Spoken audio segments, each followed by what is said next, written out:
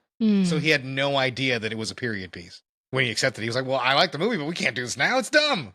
So I just thought that was a fun little thing about actors getting fax scripts, which happened all the time. How things worked back in the day. Yeah. So we get this to set up our movie with political intrigue, and then we are thrown right into 1984. Yeah, and we have Sean Connery on a sub speaking Russian. Yes. And this is, he's playing Marco Ramos, right? Yes, Ramius. He is in command of the Red October, which is the best of the best Typhoon-class Russian sub. Yes. Subservient little bitch.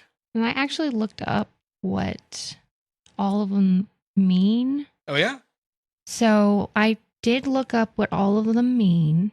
And the Typhoon class sub is a nuclear-powered ballistic missile submarine. So that's what separates it apart. Yes.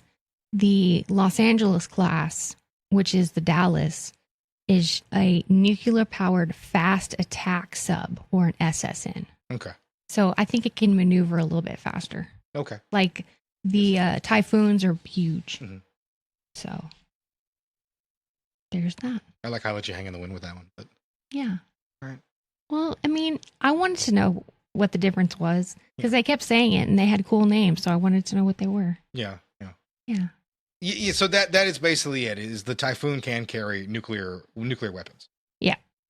We are introduced to our entire Russian crew, and we do open up speaking Russian. Yes. We not? We have some Russian being spoken throughout the vessel, and I got to watch a little bit of a Russian YouTuber who criticized some of the poor Russian some of the actors were using.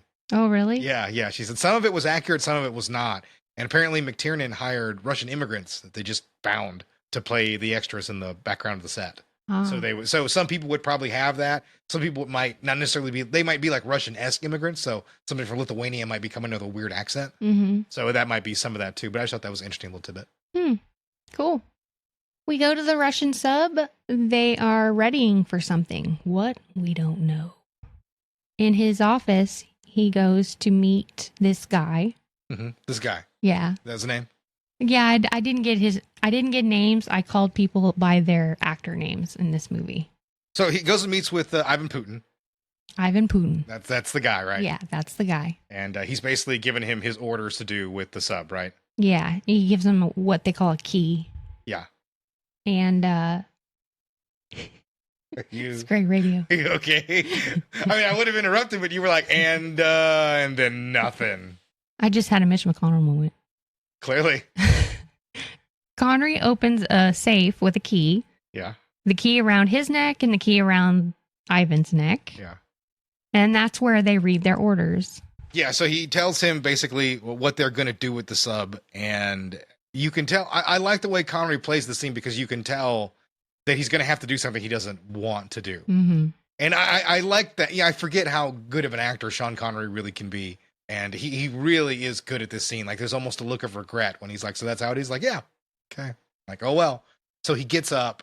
Yeah, because he's all like, I'm going to go tell everybody. Do I Yeah, have permission like- to tell everybody? It's going to be great news. And he's Yes. all excited. He runs to go. He wants to go out to go tell everybody. So we have basically Sean Connery get up and break his neck on a table. Yeah. Throw him on the ground. And there's a great shot of him just like gasping for like a few seconds as he slowly dies, staring right into Connery's eyes, right? Yeah. And that's right out of the book, by the way. It says that right in the book. Except it lasts longer, probably like 20 seconds. And it's just such a shocking scene. He immediately throws his tea down at his feet and burns the orders and calls in the medic to say there's been a terrible accident. And he plays it up like, oh, God, I tried to, I couldn't save him. So we know automatically there's some very weird things that are going on. Yeah. An incredibly strange situation is occurring on this submarine. So let me ask you, with this being said, who in the blue fuck is Jack Ryan? Well, I didn't know who Jack Ryan was through the whole movie. Yeah, at a certain point, I was like, and yeah, there's Jack Ryan. And then you're like, you mean John? I was like, no, there's no John. And then when we were watching, my favorite is, this is inside baseball on how we watch the movies. We were watching Patriot games the next day, and I talked about Jack Ryan, and then you had to lean over like, who was Jack Ryan in the other movie? Like Alec Baldwin. I was like, oh my God. Yeah, like I had a hard time following the characters in this movie. There are so many. Yeah, there are a lot of characters. I mean, it's a dense book. I mean, Yeah. and it's, there's a lot of people that It's are in a it. dense script. Yeah, there's a lot of plot elements moving really Yeah. along in the screenplay if you really think about it.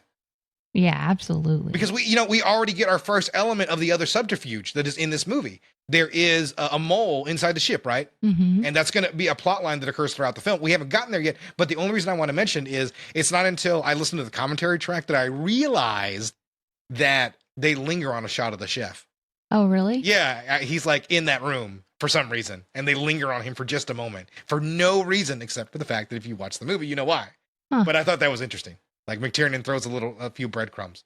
He's having McTiernan's having some fun here, even though I don't think this is his best movie by a long shot. No.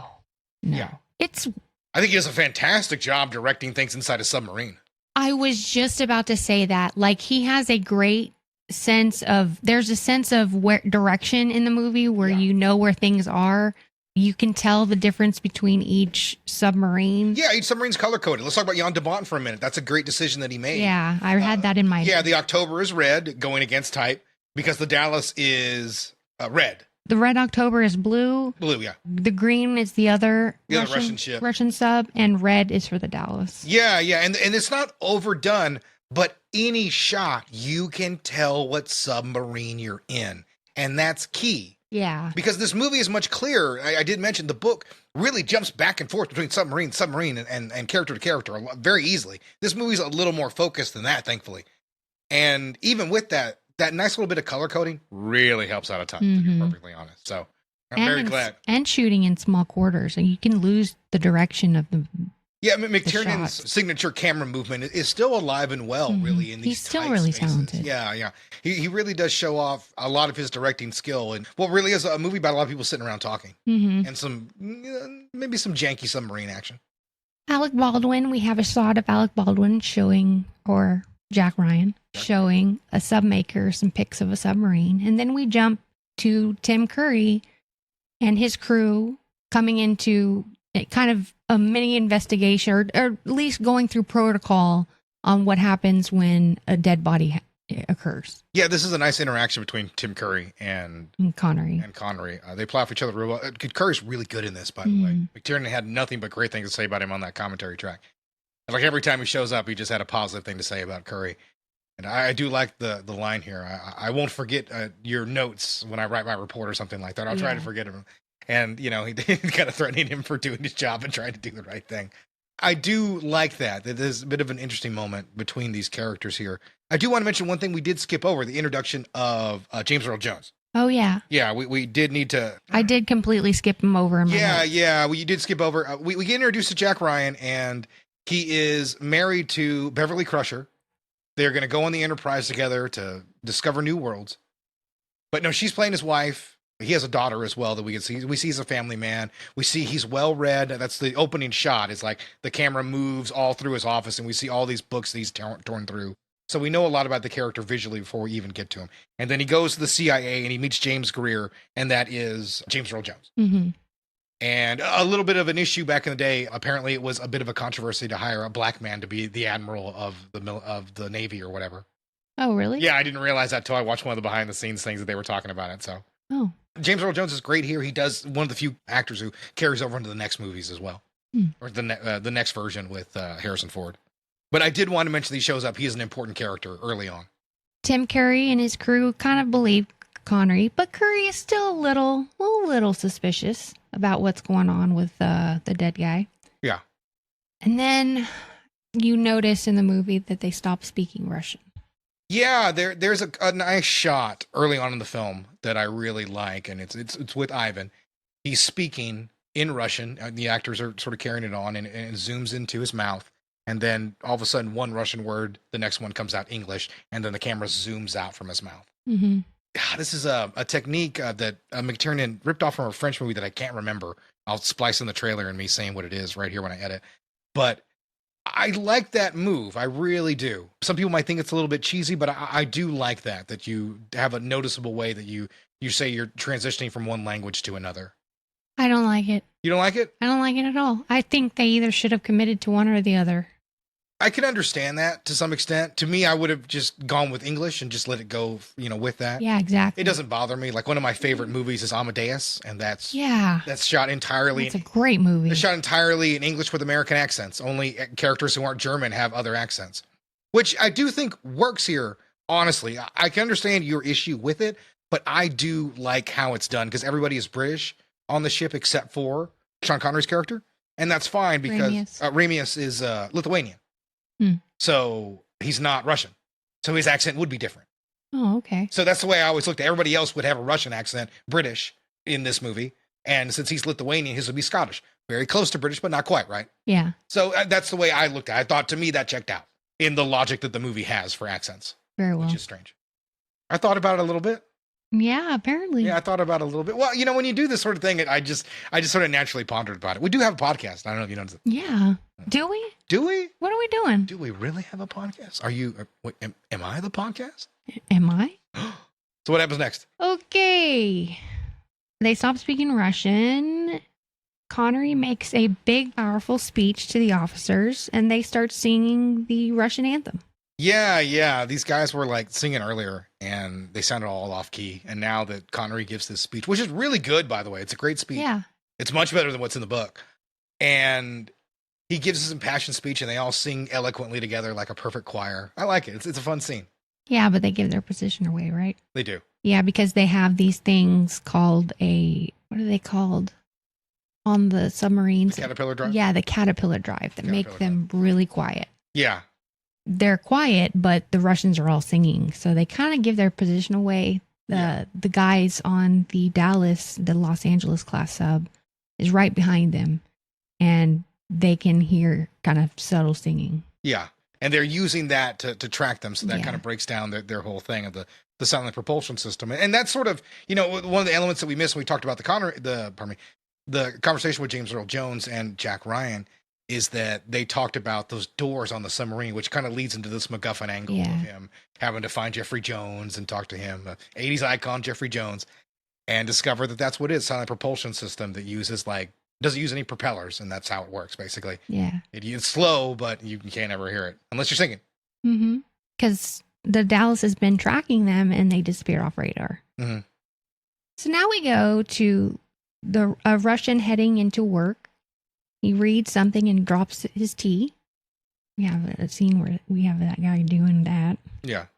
Then we go to Baldwin Jack Ryan debriefing the security advisor about the Red October.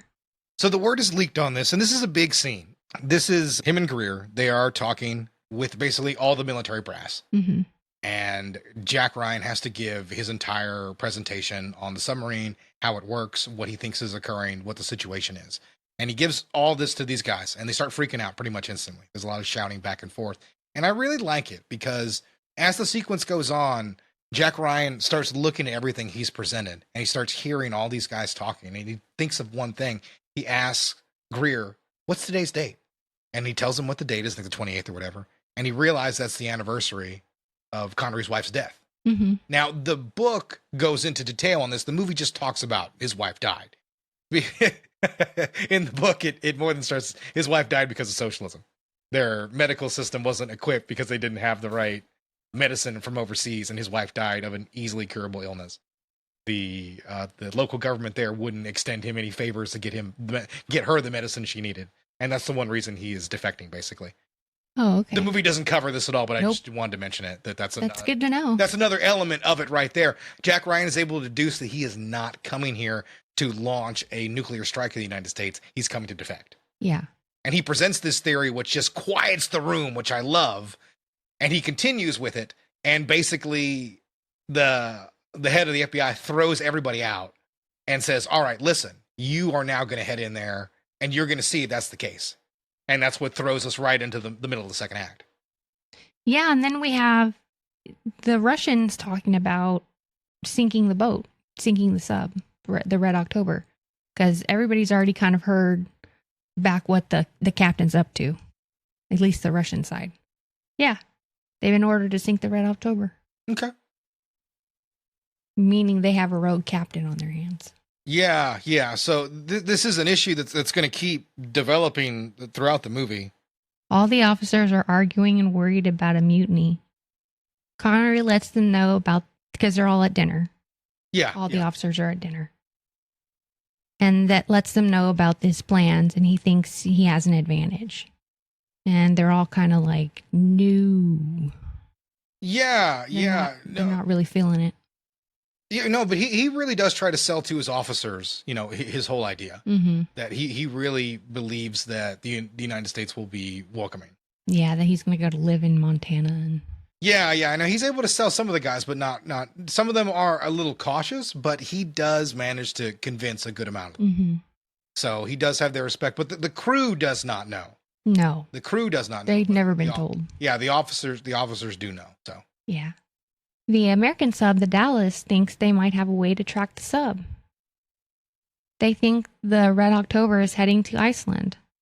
Yeah, they're using a different kind of I forget what it is, some acoustic thing that the submarine is giving off is what they're going to use to track it, right? He's trying something very different to try to get a hold of this slippery thing. Yeah, it's a kind of it's kind of a hard deal to do, but they decide to do it anyways and give it a try. Ramius is routing the big ass sub around a sliver of a hairpin turn. Yeah. So they get themselves into tight quarters to try to avoid the what's it called? Yeah, they go through like a little canyon. The Konovalov, that's the other Russian ship. Mm-hmm. So they're trying to avoid that, and they're going through all these canyons, and they damage the propulsion system. Mm-hmm. And so they're not going to be able to move silently, basically, once they come out of there. Yeah, because the caterpillar, like we discussed earlier, that's what makes them quiet in the water, and it's gone out, so they're kind of fucked. Yeah. Captain wants them to switch to regular propulsion, but the first mate's Sam Neill is a little apprehensive. Yeah, which is understandable because that's their main advantage that they have is that they can stay they can stay below any detection. So once they give that away, they're not just, they're sitting ducks, basically. Mm-hmm. They're waiting for a faster submarine to come and finish them off. And then we have the Americans who launch a torpedo from a plane, and the Red October is now outrunning the torpedo. And this is where Sean Connery shows his prowess as a captain. Yeah, and that's the one thing the movie does strive to show over and over and over again. Not even his officers believe that he can get through this. Yeah, how fantastic a real naval operator he is. Because the movie and the book stress all the time what a fantastic captain he is, a living legend. And the movie does a really good job showing that off, like his skill and how he's able to maneuver out through a lot of these attacks. Yeah, absolutely. So they're maneuvering, and they actually outrun the torpedo. Mm-hmm. The captain, to me, in this scene, this was an interesting scene to me because I thought it was a good character development for the captain. Yeah. He's a madman. And this is where we have the first instance that somebody might have sabotaged the caterpillar. Yeah, so they are aware that they're having some issues, and so that now they know that someone has destroyed the caterpillar. Someone took the time to actually sabotage it in a way that he knew what he was doing. Mm-hmm. So they have someone on the ship they have to root out. So we have another plot line that there is a saboteur on board, and they got to find him. And this movie has a lot of plot lines. It's thick. Yeah. So during all this is going on, Jack Ryan is on his way to the Dallas, right? Yeah, via helicopter. He's on his way to the Dallas because he thinks that he's found a way to track the Red October. Yeah. Sam Neill and Sean Connery have a nice bonding moment in the captain's quarters. Did you like the scene where Jack comes onto the Dallas? Like they're dangling from the helicopter? I mean, it's all right. Yeah, I thought that was an interesting sequence.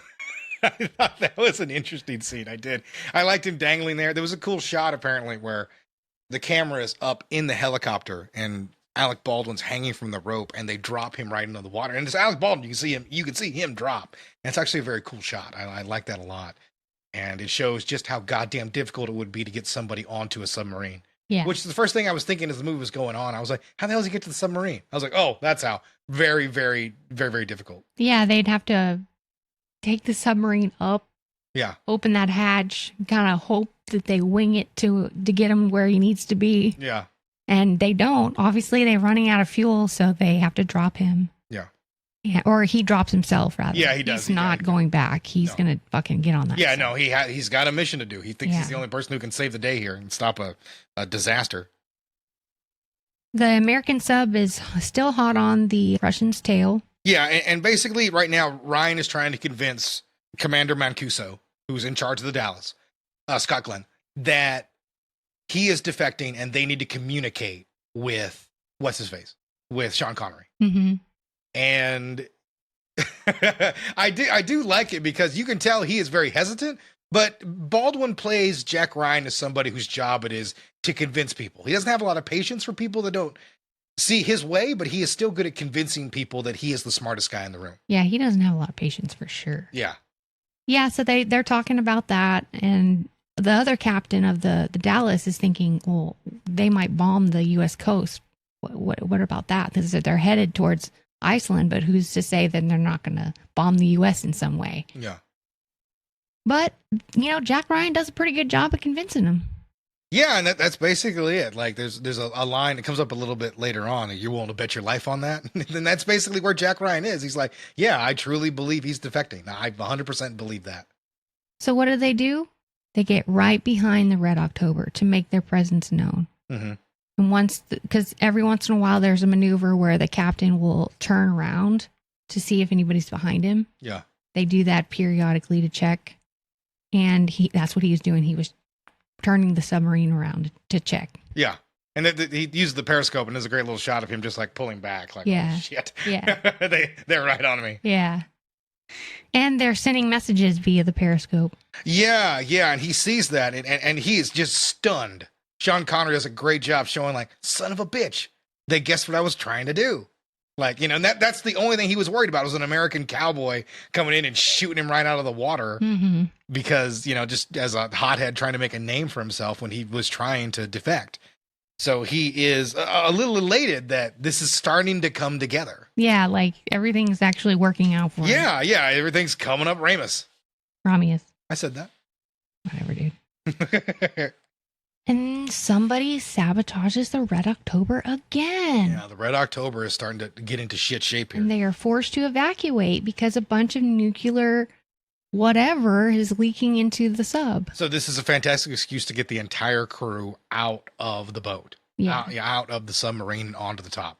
They say the captains decide to scuttle the ship, which I have no idea what that means. See, the movie needed more time to describe more boat terms. Yeah. Do you even know what that means? They're going to sink it. Oh, okay. Yeah, they're going to sink it. Okay. They board the Russian sub where the officers are, where they're going to talk. Yeah, who's they? Oh, I'm sorry. Yeah, who's they? The Americans. People haven't seen the movie. Yeah. So Jack Ryan and our heroes, they head over to talk to the Russian crew. And we have a nice little scene here. Now, I know you might hate it because we go back to Russian for just a little bit. Mm-hmm. We have like 4 or 5 lines in Russian. Mm-hmm. Alec Baldwin does a great job with his Russian lines and a fantastic Russian accent. Better than some of the other British actors who did Russian accents. But we do have a little bit more of that. Also, fun fact, Alec Baldwin still remembered those lines 20 years later. Yeah, they asked him about that movie, and he was still able to remember his lines. Apparently, Baldwin never forgets lines. Ever. Yeah. Wow. Yeah. Cool. Meanwhile, another Russian sub is firing at the Red October. So they got a maneuver. Yeah, so that's the Konovalov, and this is, of course, led by Loganov. That's Ramius's protege. I don't know if the film covers that, but that is mentioned in the book. I think it does. I believe it is mentioned in both. But yeah, he's very much gunning to take the Red October out of the sea. Yeah. He's a little undeveloped in the movie, I think. Sam Neill dies. Yeah. So the saboteur ambushes the Americans when they come in and start shooting, and he only hits Sam Neill. Mm. So he dies there as Sean Connery cradles him, and he says, "I wanted to see Montana," and then dies. Mm-hmm. It's a nice little scene. Yeah. And this leads Jack Ryan and Ramius to head out to try to take out the saboteur. Yeah, they exchange guns, and Connery is going to find that bastard that killed his friend. So it leads to a finale where they're basically where the nuclear warheads are. Mm-hmm. And it's a great thing. It's like, be careful where you shoot. And then the camera pulls out to see these giant nuclear warheads. And Jack Ryan's like, oh, great. And he peeks his head out. And the guy just shoots all over the place. He's like, you sure you got to watch where you shoot. It's a nice little funny moment in the movie. I do like that little bit. And we do find out that the saboteur is indeed the cook. And you see the crew that escaped the submarine on the orders of the Russian of Romius. Yeah. You see them all elated because they think that Romius is really taking it to the Americans. Yeah. They think like, oh yeah, he's about to take these guys out. He's not going down without a fight. Yeah. And Baldwin kills the culprit. We find out who it is. It's the cook. Yeah, and he has like the wires to like blow the nuclear material right there. And he's holding them apart. And it's a really well done scene. You can see the look on Baldwin's face. Like he just knows like, fuck, I got to kill this guy in cold blood. Like he wanted to talk his way out of this, but he doesn't have that option. Yeah. He takes a deep breath and shoots 4 or 5 times, takes him down. Yeah. And that ends our threat. The Red October is eventually destroyed, or so the story goes. Yeah, no, we have another fantastic sequence here where Alec Baldwin has to basically the crews come together to pilot the Red October to get it away from danger. And of course, the Russian sub is right on its ass and it fires one more torpedo. The Dallas is able to distract one and destroy it with its some of its defenses, but the other one's headed right at it. And they pull an amazing maneuver out, basically to loop around and to hit the Russian sub with its own missile. Yeah. There's this whole series of like ways to avoid torpedoes, and they finally finish off the Russian sub in a pretty clever way, I think. Yeah. I very much, I enjoyed it. Yeah, I thought the finale was pretty good. Yeah. They hit the submarine in a river. Which I really like. That's a really smart way to hide a submarine. The last place you'd ever look for it. And then the last scene is Connery and Baldwin just talking about fishing when they were kids. Yeah, they're able to connect on that one little moment. So, yeah, that is the hunt for Red October. I wasn't as enamored with the film as I thought I was going to be as an adult. I can admire the craftsmanship in it. I think it's a solid screenplay, but it does land a bit hollow for me. And a lot of the things that I had a problem with were things I had a problem with in the original novel as well. So I think that's something to be said about it, even though it is punctuated by a lot of strong performances and fantastic camera work and lighting. I'll probably never watch this movie again. I feel the same way. I probably will never watch this again. This might be, a movie for my dad, but I didn't really dig it. However, I will watch Patriot Games again. I probably won't watch that again either. I mean, those movies are so old, they're never going to be on cable anymore. So it's never going to come up. You have to actually seek them out. Yeah, so. And not that we have cable or anything like that. I'm just saying, like, you would just stumble onto movies on cable sometimes. That's just how shit worked, and you would watch what was on. We don't have it, so it doesn't matter. Some fun facts for you. Sean Connery spent time underway aboard the USS Puffer, preparing for his role. He was given commander status and allowed to give commands while underway, with the captain right beside him. Ooh. Fancy. That's Connery. We all know that he liked to do shit like that. Yeah. After the release of the novel, some members of Congress contacted the CIA demanding to know why the Russians had invented the Caterpillar drive before the U.S. Navy did. Although the result of good research, the Caterpillar drive is fiction. I do like that it did fool some people. I like when any of that sort of stuff occurs. One of my favorite stories that's something similar is with Die Hard 3. The writer of that one got a call from the FBI because apparently his plan about how to break into the banks would 100% have worked. Yeah. Yeah, so they want to know how the hell he figured that out. He was like, I'm just guessing. Shit, please don't arrest me.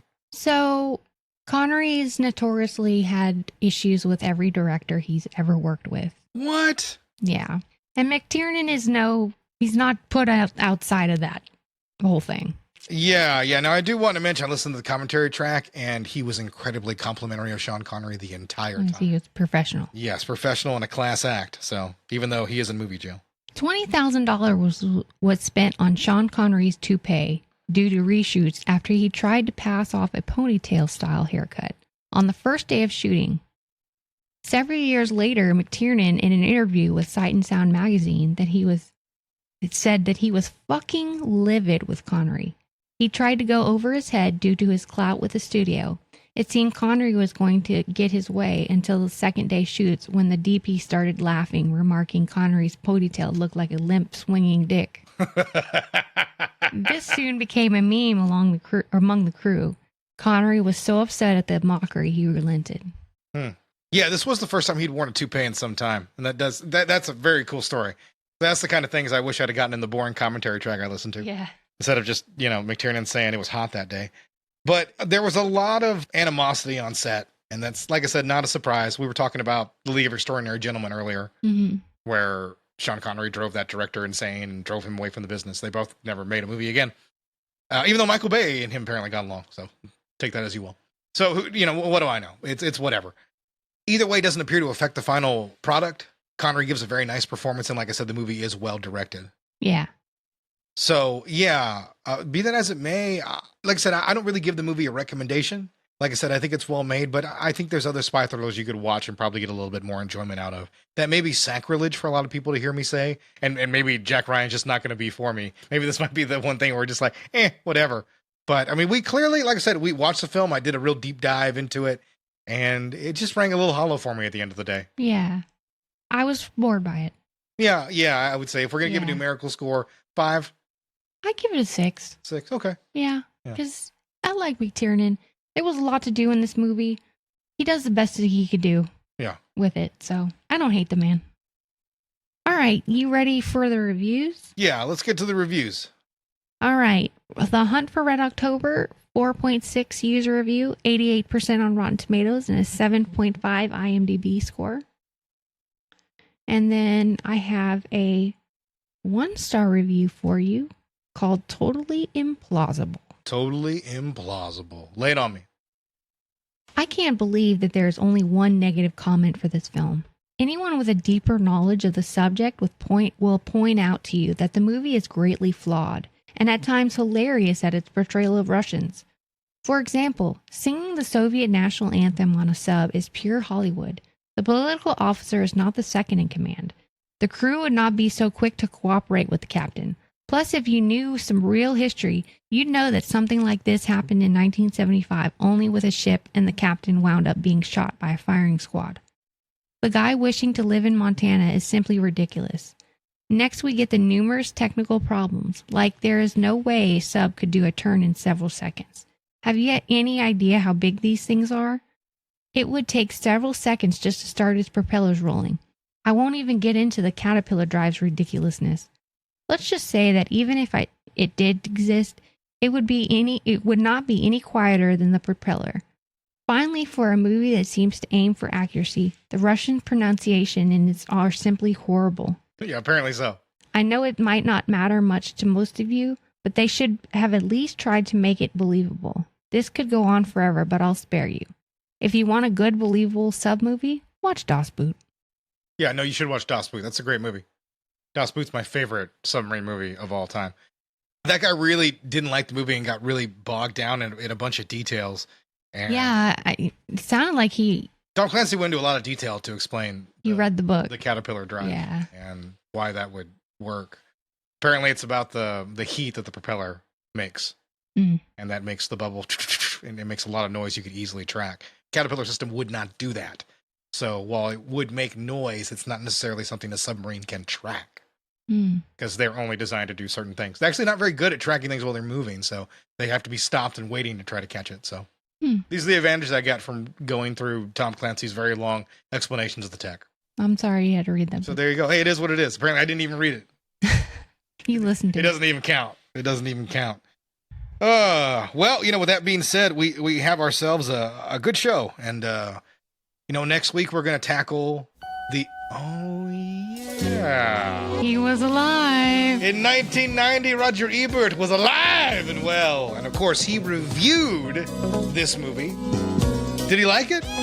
Would you think he liked it? I think critics really, really dug this movie. Yeah, I guess. Yeah, I think critics at the time really dug this movie. So, no written review today. I actually have Mr. Ebert along with Gene Siskel reviewing The Hunt for Red October. Our first movie is The Hunt for Red October, and this is a slick, intelligent, well-constructed movie version of the best-selling novel by Tom Clancy. Set in the Cold War year of 1984, it tells the story of a renegade Soviet submarine skipper, played by Sean Connery, who devises a scheme to defect to the United States and bring the latest Soviet submarine right along with him. Connery's plot begins when he murders the Communist Party political official who is on board as part of a system of checks and balances. I want you and the doctor to witness this. I'm removing the political officer's missile key. Carry on. And I'm keeping it myself. Captain, I think we should report this to Red Fleet Command. I'm afraid that's impossible, Doctor. Our orders are for strict radio silence. Orders, sir. That's all long enough. Yes, sir. This is most unnerving, Captain. The reason for having two missile keys is so that no one man may what? May arm the missiles. Meanwhile, an American intelligence expert played by Alec Baldwin is convinced that Connery is trying to defect with the submarine. Here he meets with James Earl Jones, a Navy admiral, to explain his theory. Good afternoon, Admiral. Afternoon, Matthew. Where are we going anyway? Briefing for Jeffrey Pelt, President's National Security Advisor. Most of the Joint Chiefs will be there, along with a few other people. Who's giving the briefing? You are. Beneath the sea in the submarine Red October, Connery justifies his plan to the men he trusts. You had to make a political statement.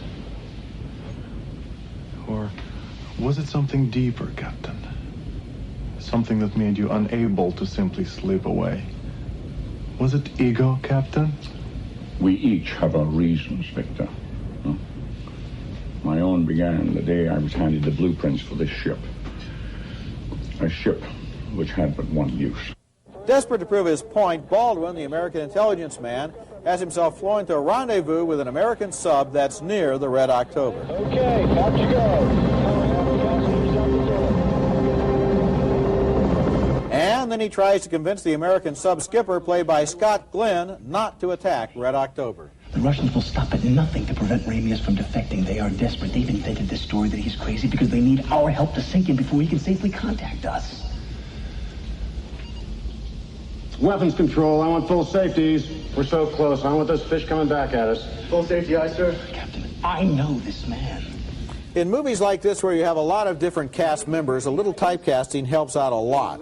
And the performances of Connery, Baldwin, and Glenn provide a strong center to the film. What's also a little surprising is how easy the plot is to follow. If you've read Tom Clancy's book, as I have, you may remember what a complex plot it had. In the movie, everything is clear as crystal, and that helps the suspense a lot. There's one strange contradiction about the movie, though. They've done a great job of reproducing the insides of submarines in this movie. They look absolutely authentic, to me anyway, having never been in a submarine. But the underwater shots of the outsides of the subs are sort of murky and disappointing. I don't know, maybe nuclear submarines just plain look like big, bloated, gray whales, and there's nothing you can do to make them look sexier. Have you been on the outside of a submarine?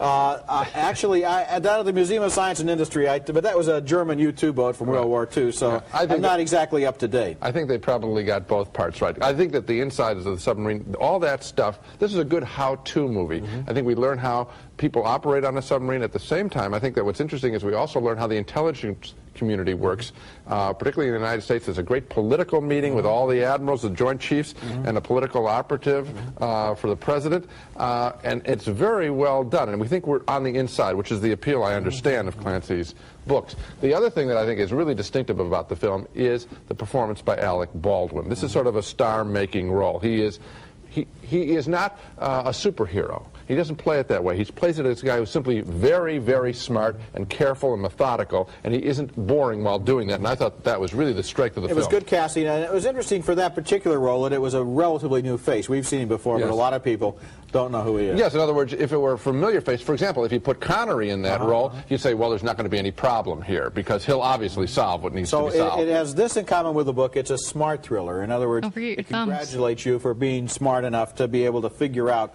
all the stuff that's going on here, and it's fun on that level. A lot of extra information. So they liked it a lot more than we did, apparently. Yeah. They were kind of enamored with it, but that was the general critical consensus at the time. Critics really loved this movie.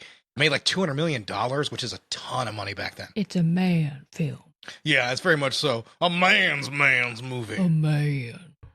And how did you feel about Alec Baldwin as Jack Ryan?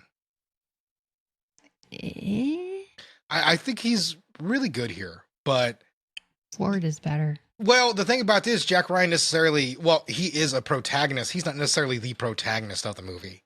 And I think if he was a little bit more hands-on and action-heavy with the role, then maybe that could have been something sort of sink your teeth into. But it's not really here in this movie, even if I do like his performance. But it doesn't matter. We'll never get to see him do more. We're going to find out at the end of this which Jack Ryan truly is the best. And that's right. So next week, we're going to be taking a look at probably both Harrison Ford movies, Patriot Games and Clear and Present Danger. Yeah. Both directed by Noyce. Philip Noyce. Spoiler, we did kind of like that one. Yeah. We haven't watched Clear and Present Danger yet. We'll probably watch that right when we're done here. But I think it's going to be a fun series. I think this one didn't really land with us, but maybe we're just not submarine kind of people. Maybe this one just didn't work for us. So we're going to try that. So next week, I hope you come back for us. Meredith, what are your socials? I don't have any. That's right. Fuck social media. Fuck social media like Russian submarines. But if you do need to get a hold of us, you can email us at grittyRebootcast@gmail.com.